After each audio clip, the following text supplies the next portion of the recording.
Vi è mai capitato di passeggiare per strada una sera d'estate e vedere sotto le luci dei lampioni una miriade di insettini che girano in tondo intorno alla luce come dei deficienti? Se volete sapere come mai insetti come le falene sono attratti dalle luci artificiali e se volete avere un pratico tutorial su come sfruttare questo fenomeno per catturarli più facilmente, beh, siete nel posto giusto, perché oggi vi parlo delle trappole luminose.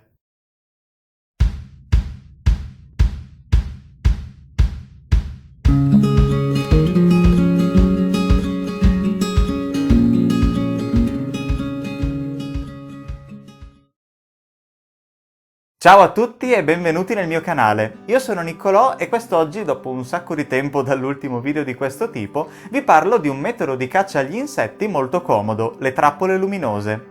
Visto che molte specie di insetti sono attirate dalle luci, un fenomeno che prende il nome di fototropismo positivo, queste trappole permettono di catturare una grande varietà di specie, anche quelle che normalmente non si trovano o che sarebbero difficili da prendere. Inoltre sono molto pratiche e semplici da allestire. Ho avuto modo di vedere con i miei occhi l'efficacia di una trappola luminosa durante il mio viaggio in Borneo. Vi lascio il video qui sopra nelle schede se volete andare a vedere cos'è arrivato attirato dalle luci in una foresta tropicale. Perciò, bando alle ciance e vediamo subito com'è fatta una trappola luminosa.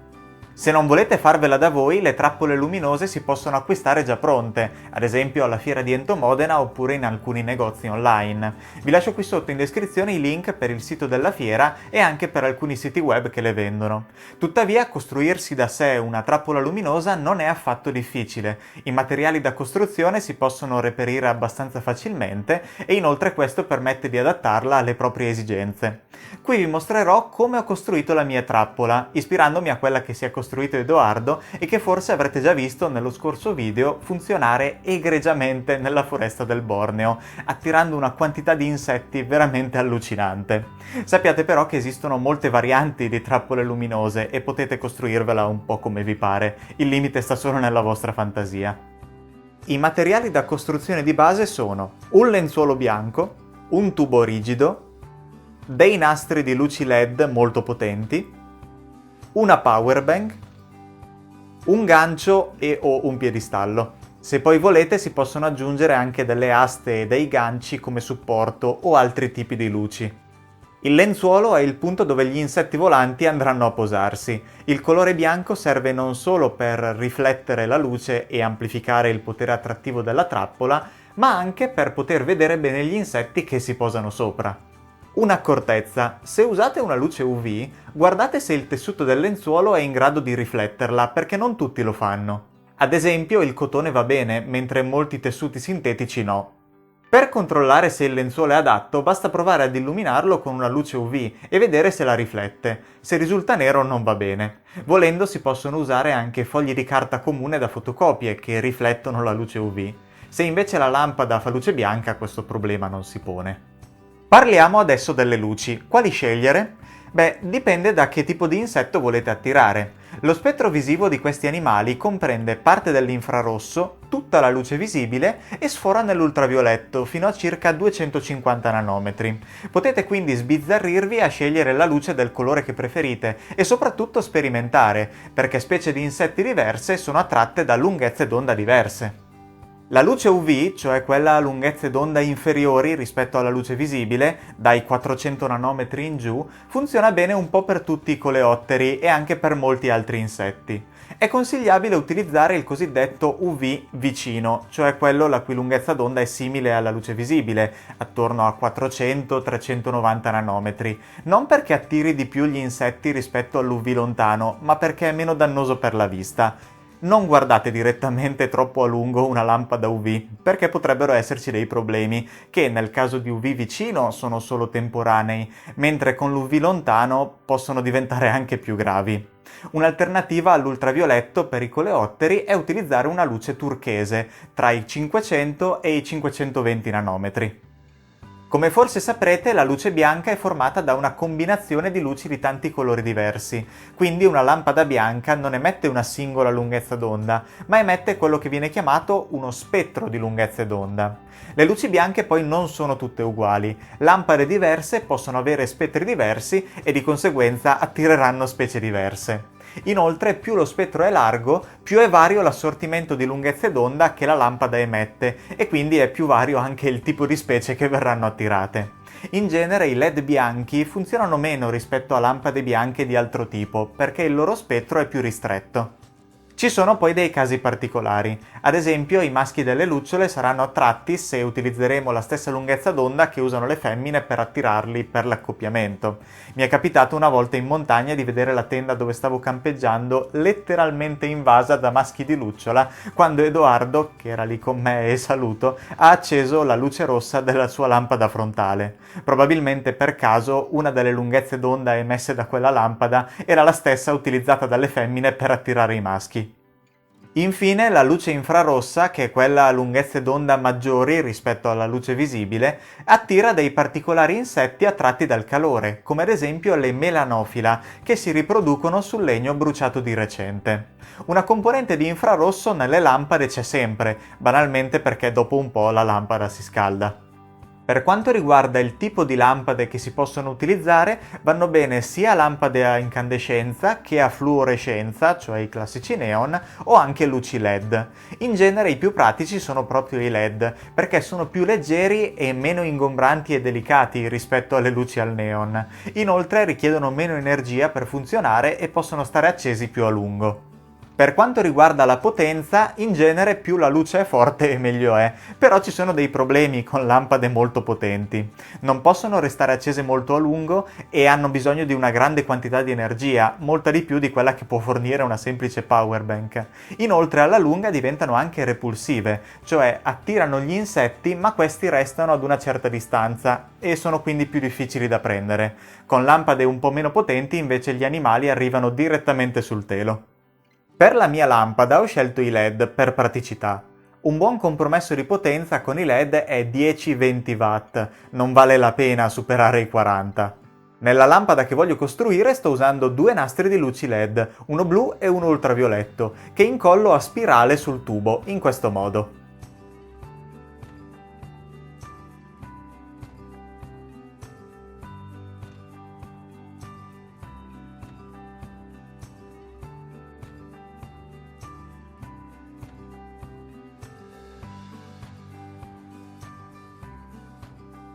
Questi sono i materiali di base, però a questo punto la trappola luminosa che avete appena costruito si può montare in molti modi diversi.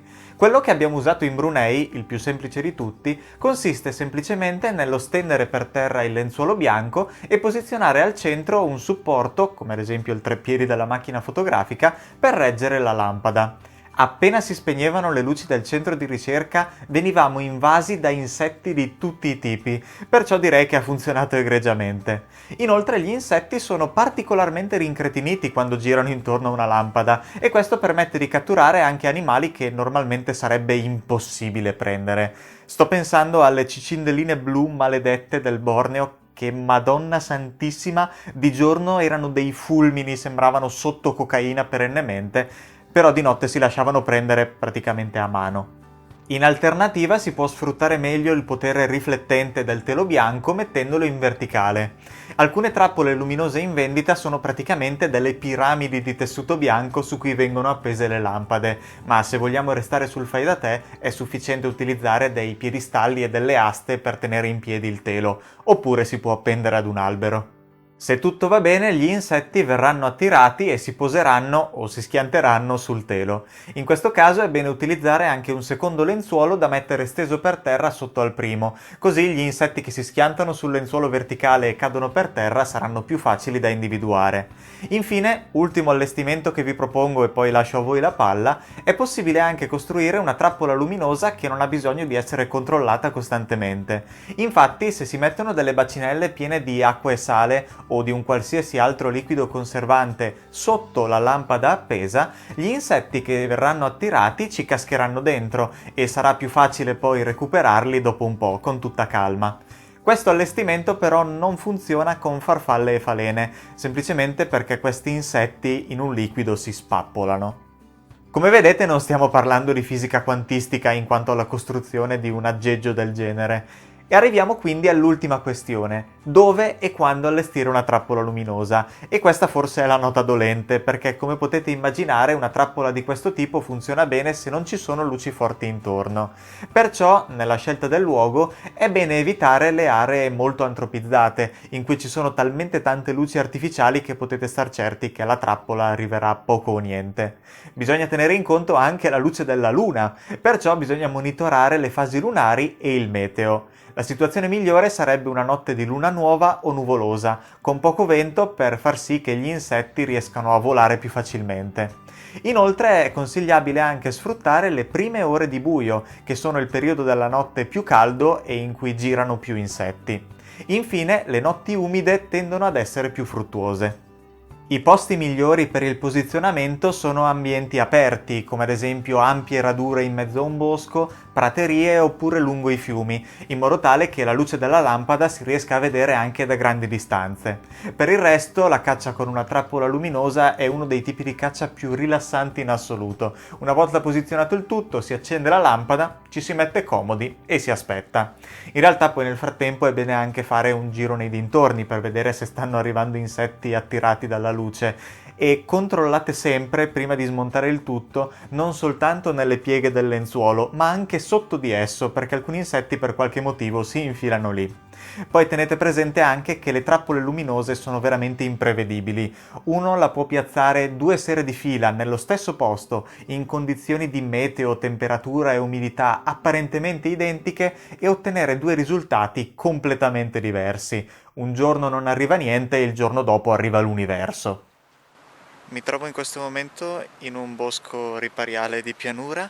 Ho appena allestito qui la lampada, come vedete dalla luce accecante. C'è qui un simpatico gatto nero che mi fa compagnia e adesso vediamo se arriva...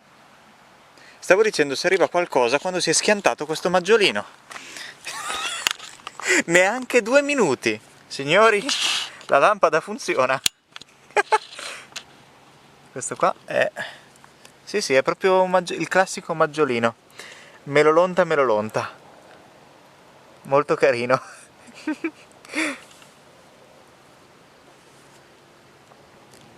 Bene, adesso arrivano i primi ditteri, come non state vedendo perché non è a fuoco. Si è appena posato sul telo bianco questo bellissimo tricottero, ignorate il rumore del maggiolino che continua a schiantarsi.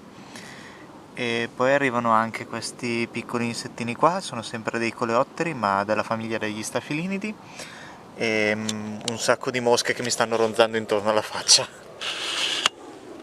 Ne sono arrivati altri, ci sono altri 2 maggiolini, sono passati solo 5 minuti neanche, e dire che stavo per dire che questa probabilmente non era la notte ideale per fare la lampada, perché era molto molto secco, qui c'è molto secco in zona, anche se sono venuto apposta in una notte di luna nuova e sono in un ambiente molto aperto, perché qui intorno ci sono soltanto campi e il fiume, un pezzettino di bosco, però niente. Comunque sono molto contento che stia funzionando, veramente, non mi aspettavo che arrivassero subito, più che altro.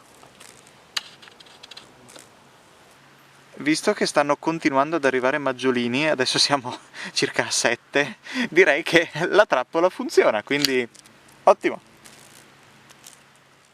Le bestiole che vengono attirate dalle trappole luminose sono di tanti tipi diversi, tra farfalle, falene, coleotteri di varie famiglie, imenotteri e così via. Come potete immaginare, quelle che vengono attratte più facilmente sono quelle dotate di ali, che quindi possono volare. Ma non solo. Si è visto che nelle zone desertiche alcune specie di arachnidi del gruppo dei solifugi, i cosiddetti ragni cammello, arrivano alle luci perché sono attratti dalla concentrazione di prede. Restando in Italia, poi, utilizzando una trappola luminosa, è facile prendere molte falene, ma anche molti coleotteri di tanti gruppi, alcuni dei quali sarebbero difficili da prendere senza una trappola. Poi arrivano anche i menotteri, come alati di formica, neurotteri e così via. In Brunei poi alle luci sono arrivate anche mantidi, termiti, plecotteri, emitteri e una quantità di altra roba che non vi sto qui a dire. Ora sapete anche voi come costruire e come e dove allestire una trappola luminosa. Però prima di salutarvi vorrei spendere giusto 2 parole sul suo funzionamento. Come mai le lampade funzionano così bene? Che ci crediate o no, nonostante si sappia da secoli che gli insetti sono attirati dalle luci, il vero motivo per cui lo fanno è stato chiarito soltanto nel 2024. Vi lascio qui sotto in descrizione il link per l'articolo che ne parla, se volete andarlo a recuperare. Però, in soldoni, è stata confutata la teoria precedente, che sosteneva che gli insetti scambiassero la lampada per la luce lunare, che avrebbero usato per orientarsi durante il volo e per volare sempre dritti, considerandola un punto fisso, visto che è molto lontana.